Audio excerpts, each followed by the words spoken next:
Hi, I'm Stephanie Herrera, and I am a writer for television.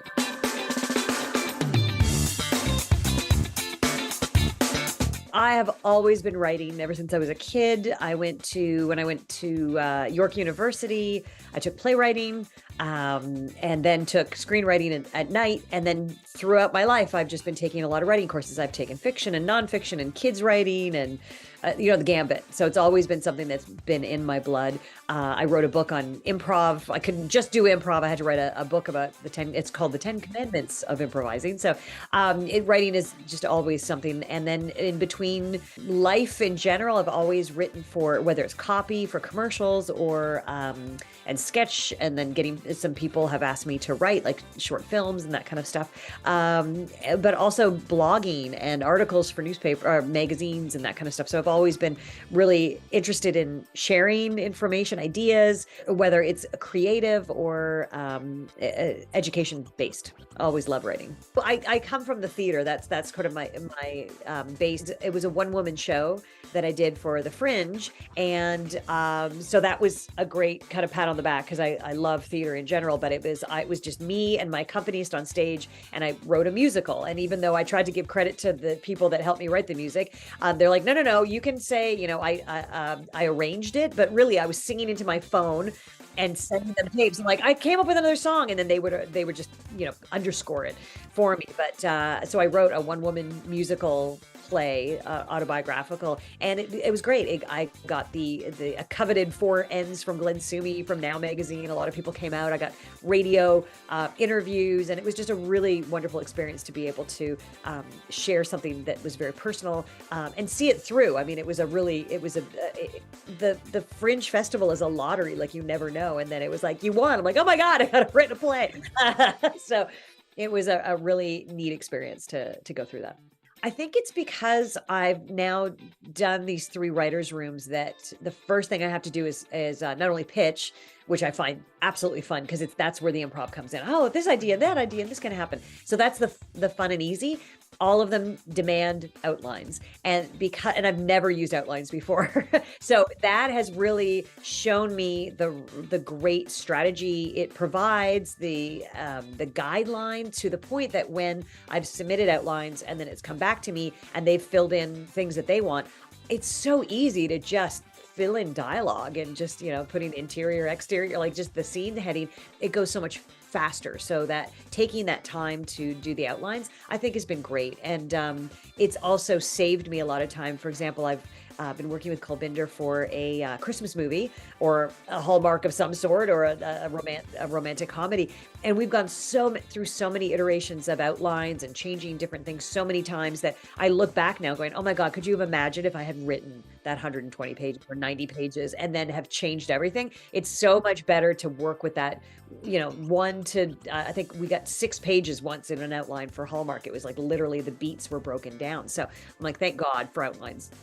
Just getting started. It's really just the procrastination of getting going is probably the hardest part. Yeah, that's probably the hardest. I'm trying to think if there's anything else that's kind of a struggle. Confidence, particularly when I'm writing on someone else's show. It's not my ideas and I can come up with anything. I really want to stay true to their vision, to the sound of the characters and the tone.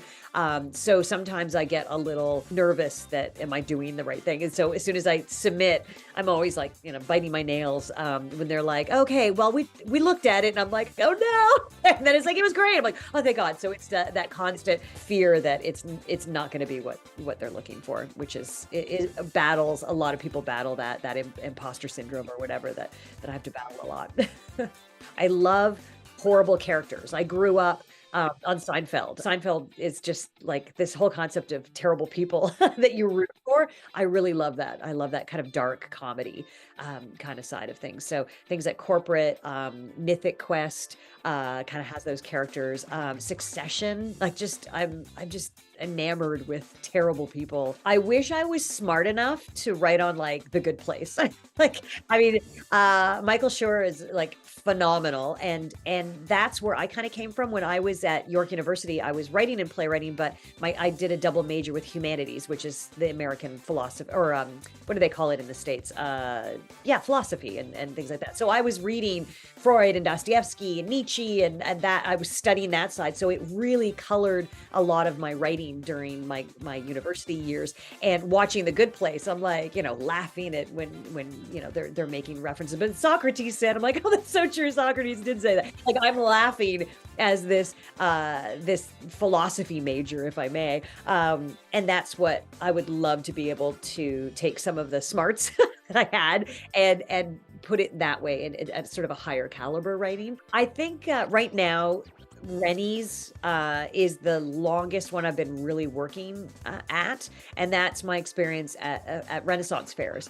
And there's been different reiterations of maybe we should pitch it as an adult cartoon, and maybe that would save money, but then it would be years of the actual the animation that would take place. Or maybe I even had someone looking at it as a potential radio play, but he said it was too many voices. He's like, oh my gosh, we would have to really slim it down. I'm like, no, it's a cast. And that's the thing. These Renaissance fairs not only have a regular cast of about 20 people, but then they have volunteers of 50 that are local. And then you get your crowds and your audience members and your fans and stuff. So I'm like, it's such a big project that it has been in a lot of hands and has gotten such great feedback that I'm like, we're so close to making this show. Like every time, broadcasters, production companies, directors, like people have gotten their hands on it. They're like, this is so funny. That it's one of those ones that I'm just, I can taste it, that it's almost there. When Harry Met Sally is probably one of the greatest movies ever made, in my opinion. I can watch any scene and it's just perfectly placed, and it carries the story forward, and it's just its own little succinct thing that as an actor, I'm like, that scene would be a great scene study. There's also there's a side of me that I love the alien movies. I love movies that really get me to think, like Arrival. I couldn't stop thinking about it. I dreamt about it. So there's some sort of sci-fi world that I really love, and that's really centered on family. I really like M. Night Shyamalan gets a lot of flack for things, but I love his writing because it's about family and relationships, and that's kind of the same thing that I write about.